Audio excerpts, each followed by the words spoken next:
សួស្តីលោកគ្រូអ្នកគ្រូទាំងអស់គ្នាសូមស្វាគមន៍សាជាថ្មីមកកាន់កម្រងវីដេអូចែករំលែកអំពីចំណេះដឹងវិជ្ជាជីវៈគ្រូបង្រៀនថ្ងៃនេះយើងនឹងផ្ដោតទៅលើប្រធានបទដ៏សំខាន់មួយទៀតទាក់ទងទៅនឹងការគ្រប់គ្រងថ្នាក់រៀនតើលោកគ្រូអ្នកគ្រូធ្លាប់ជួបបញ្ហានេះដែរអត់យើងខំត្រៀមកិច្ចតែងការបង្រៀនបានយ៉ាងល្អប៉ុន្តែនៅពេលដែលយើងបង្រៀនជាក់ស្ដែងបែរជាបង្រៀនបង្កើតពីព្រោះសិស្សឡូឡាពិបាកគ្រប់គ្រងហើយសិស្សមិនស្ដាប់បង្គាប់អញ្ចឹងនេះហើយជាមូលហេតុដែលយើងចាំបាច់ត្រូវយល់ដឹងអំពីការគ្រប់គ្រងថ្នាក់រៀនការគ្រប់គ្រងថ្នាក់រៀនគឺជាសមាសធាតុដ៏ចាំបាច់បំផុតមួយនៃការបង្រៀនប្រកបដោយប្រសិទ្ធភាពពីព្រោះការគ្រប់គ្រងថ្នាក់រៀនបានល្អនឹងបង្កើតបានជាបរិយាកាសអំណោយផលដោយការរៀនសូត្រជំរុញទំនាក់ទំនងល្អរវាងគ្រូនិងសិស្សព្រមទាំងជួយឲ្យសិស្សអាចបញ្ចេញសក្តានុពលរបស់ពួកគេបានពេញលេញអញ្ចឹងថ្ងៃនេះយើងនឹងបកស្រាយពន្យល់ឲ្យច្បាស់ហើយសាមញ្ញនិងងាយយល់ចំពោះមូលដ្ឋានគ្រឹះសំខាន់ៗទាំង4ក្នុងការគ្រប់គ្រងថ្នាក់រៀនទាំងអស់គ្នាមូលដ្ឋានគ្រឹះទី1មុននឹងគ្រប់គ្រងសិស្សបានយើងត្រូវយល់ដឹងអំពីសក្តានុពលនិងអន្តរកម្មរបស់ពួកគេសិនពីព្រោះសិស្សមួយក្រុមគឺសុទ្ធតែមានលក្ខណៈពិសេសរៀងៗខ្លួនហើយដើម្បី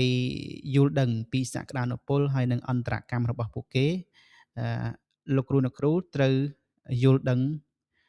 ប្រមាណចំណុចខាងក្រោមនេះទី1គឺស្គាល់ភាពជា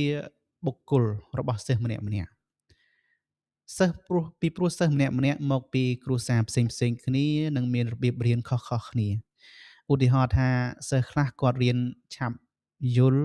ឆាប់ចាប់បាននៅពេលដែលគាត់ឃើញរូបភាពចំណែកសិស្សខ្លះទៀតទាល់តែគាត់អនុវត្តផ្ទាល់ទើបគាត់យល់ហើយចាប់បានហើយការយល់ពីចំណុចនេះនឹងជួយឲ្យយើងអាចបត់បែនវិធីសាស្ត្របង្រៀនរបស់យើងបានកាន់តែល្អទី2គឺគ្រូត្រូវយល់ដឹងអំពីអន្តរកម្មក្រុមយើងត្រូវសង្កេតមើលថាតើសិស្សណាជាមេក្រុមនៅក្នុងថ្នាក់រៀនហើយសិស្សណាជាអ្នកដែលចូលចិត្តដើរតាមគេ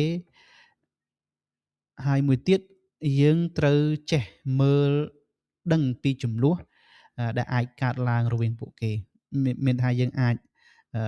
ព្រៀងទុកបានថាវាមានចំនួនអ្វីនឹងកើតឡើងទី3គឺការប្រស័យតាក់ទង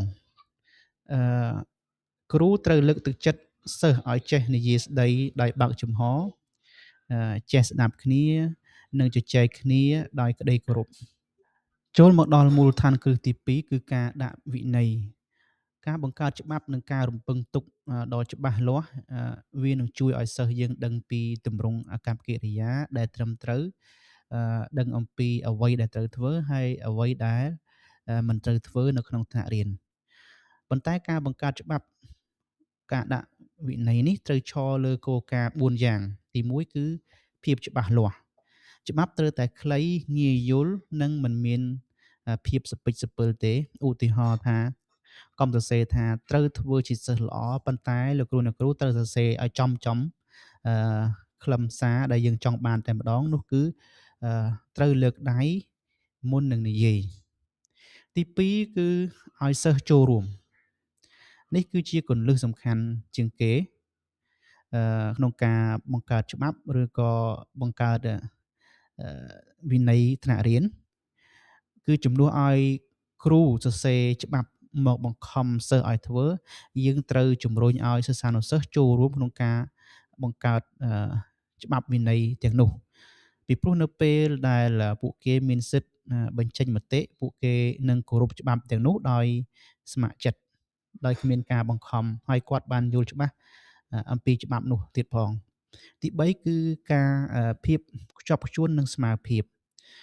លោកគ្រូអ្នកគ្រូត្រូវអនុវត្តច្បាប់នោះឲ្យស្មើភាពគ្នាដើម្បីកសាងទំនុកចិត្តឧទាហរណ៍ថាបើសិនសិស្សពូកែធ្វើខុសក៏ត្រូវទទួលវិន័យដូចសិស្សដែលខ្សោយដែរគឺហាមដាច់ខាតមិនត្រូវមានការលំអៀងជាដាច់ខាត ហើយទី4គឺផលវិបាកនិងការផ្ដល់រង្វាន់លោកគ្រូអ្នកគ្រូត្រូវបញ្ជាក់ឲ្យច្បាស់អំពីទណ្ឌកម្មតែទន្ទឹមគ្នាហ្នឹងក៏ត្រូវសង្កត់ធ្ងន់ឲ្យច្បាស់អំពីការផ្ដល់រង្វាន់ផងដែរនិងការលើកទឹកចិត្តពេលសិស្សដែលធ្វើបានអំពើនៅពេលសិស្សបានធ្វើអំពើល្អផងដែរនៅក្នុងថ្នាក់រៀនចុះបើសិស្សនៅតែរពឹសហើយធ្វើខុសនៅក្នុងថ្នាក់រៀនតើយើងគួរធ្វើដូចម្តេចនេះគឺជាមូលដ្ឋានគ្រឹះទី3គឺបច្ចេកទេសគ្រប់គ្រងអាកប្បកិរិយាដោយមិនចាំបាច់ប្រើទណ្ឌកម្មទី1យើងអាចប្រើវិធីសាស្ត្រការពង្រឹងវិជ្ជមានយើងត្រូវឧស្សាហ៍សរសើរនិងផ្ដល់រង្វាន់ដល់សិស្សនៅពេលពួកគេធ្វើបានល្អដើម្បីលើកទឹកចិត្តឲ្យពួកគេចង់ធ្វើទង្វើល្អនេះបន្តទៀតទី2គឺការបង្វែរទិសបង្វែរចំណាប់អារម្មណ៍ជំនួសឲ្យការស្រែកជេរពេលសិស្សរពឹសយើងអាចបង្វែរចំណាប់អារម្មណ៍ពួកគេឧទាហរណ៍បើសិស្សចូលចិត្តគោះតុលេងនៅក្នុងថ្នាក់រៀនគ្រូអាចប្រើគេឲ្យជួយចែកសៀវភៅដល់មិត្តភ័ក្តិដើម្បីឲ្យពួកគេមានការងារធ្វើហើយមិនធ្វើការរំខានទៅដល់អ្នកដទៃទៀតទី3គឺការស្ដារឡើងវិញមានន័យថានៅពេលសិស្សបង្កចំនួនឬក៏បង្កបញ្ហាត្រូវលើកទឹកចិត្តឲ្យពួកគេពិចារណាឆ្លោះបញ្ចាំង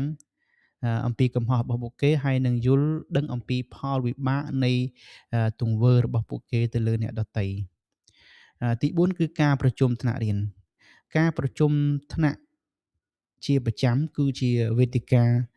សំខាន់សម្រាប់ឲ្យសិស្សានុសិស្សអាចបញ្ចេញមតិហើយដោះស្រាយបញ្ហារួមគ្នានិងលើកកម្ពស់ស្មារតីសហគមន៍របស់ថ្នាក់រៀនផងដែរចំណែកមូលដ្ឋានគ្រឹះចុងក្រោយសម្រាប់គ្រប់គ្រងថ្នាក់រៀនឲ្យមានប្រសិទ្ធភាពនោះគឺការបង្កើតបរិយាកាសក្នុងថ្នាក់រៀនវិជ្ជមានដែលវាជារឿងចាំបាច់បំផុតក្នុងការបណ្ដុះស្មារតីស្រឡាញ់ចំពោះការសិក្សារៀនសូត្រតើយើងអាចបង្កើតបរិយាកាសថ្នាក់រៀនវិជ្ជមានបានដោយរបៀបណា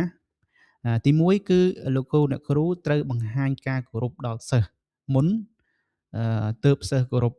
គ្រូវិញគ្រូត្រូវសាងទំនុកចិត្តដោយភាពយុត្តិធម៌និងភាពរាក់ទាក់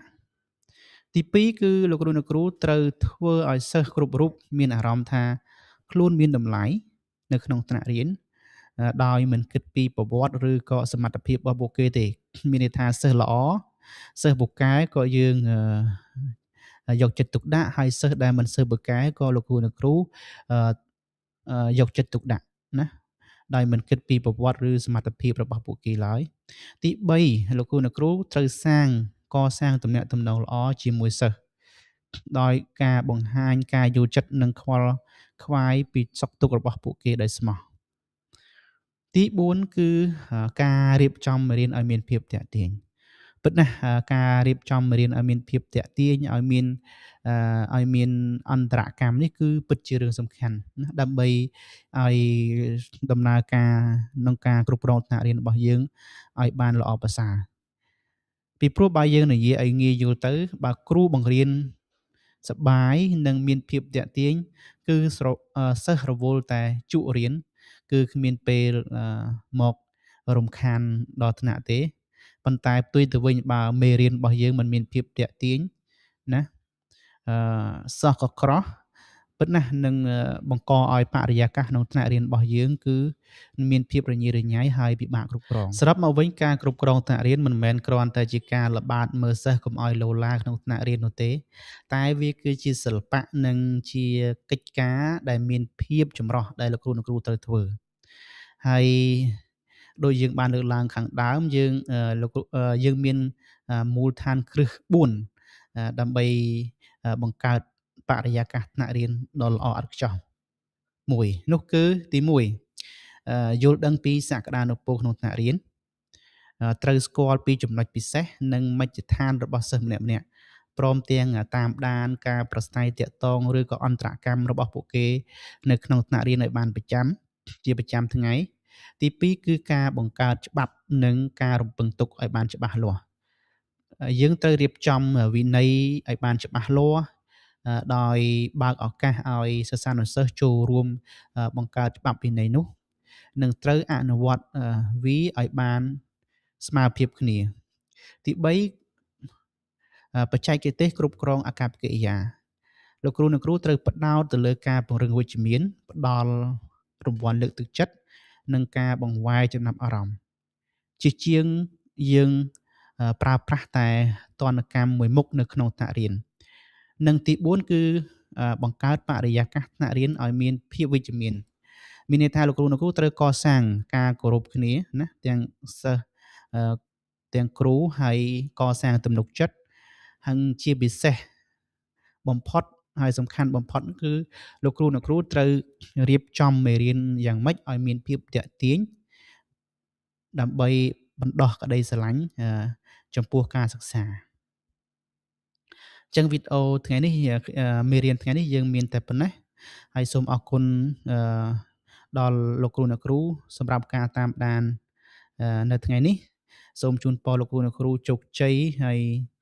និងសប្បាយរីករាយនៅក្នុងការបង្រៀនយើងជួបគ្នានៅមេរៀនបន្តបន្ទាប់ទៀតសូមជម្រាបលា